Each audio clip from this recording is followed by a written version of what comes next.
Untuk membunuh presiden dari negara B, ia menyamar sebagai seorang wanita hamil dan menunggu di luar kamar hotelnya. Tindakannya menarik perhatian tim keamanan. Berpura-pura merasa tidak enak badan, ia mengatakan kepada mereka bahwa ia sedang mengalami gula darah rendah dan membutuhkan sesuatu yang manis. Saat para penjaga pergi untuk membantunya, diam-diam ia mengeluarkan sebuah ponsel yang sebelumnya telah ia sembunyikan, lalu mendekati presiden dan menukar ponselnya dengan ponsel yang ia bawa. Ponsel itu memiliki senjata tersembunyi yang akan membunuh presiden begitu ia menggunakannya. Ia tidak pernah menyangka rencananya akan berhasil secepat itu.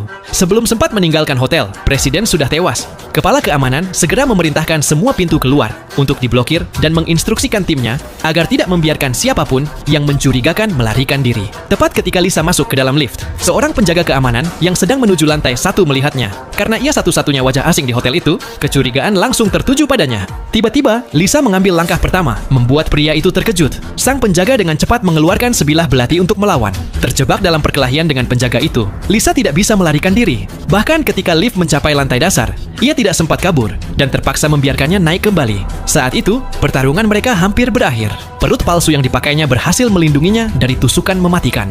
Ketika penjaga itu masih kebingungan, Lisa menggunakan seluruh kekuatannya untuk menekannya ke lantai dan membunuhnya. Pada saat itu, pintu lift terbuka kembali. Tanpa pilihan lain, Lisa mengambil pistol penjaga tersebut dan bergegas keluar. Dengan keterampilan menembak dan gerakan cepatnya, ia berhasil mencapai tangga darurat dengan selamat. Pelariannya yang mulus hanya mungkin terjadi karena rekannya yang membimbingnya melalui telepon, memberi arahan secara langsung. Namun, untuk memastikan semuanya berjalan sempurna, mereka masih memiliki satu langkah lagi yang harus dilakukan. Lisa berlari kembali ke aula perjamuan dan mulai menembaki jendela, menghancurkan kaca. Lalu ia mengambil sebuah kursi dan melemparkannya keluar, membuat orang-orang di jalanan bawah ketakutan. Ketika tim keamanan datang, mereka keliru mengira Lisa sudah melompat dan kabur. Padahal, itu hanya trik untuk mengalihkan perhatian mereka. Pada saat yang sama, Lisa sebenarnya berada di tangga darurat, sedang berganti pakaian. Ia melepas perut palsu dan kembali berdandan sebagai seorang pelayan.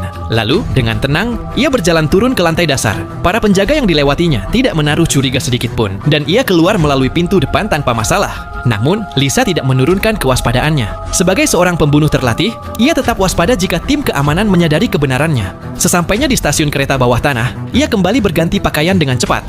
Kali ini, ia tampil seperti seorang wanita modis, sangat berbeda dari penyamarannya sebelumnya.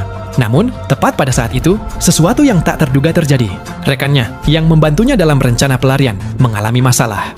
Nah, cuplikan adegan film ini Mimin ambil dari serial TV yang berjudul Butterfly 2025.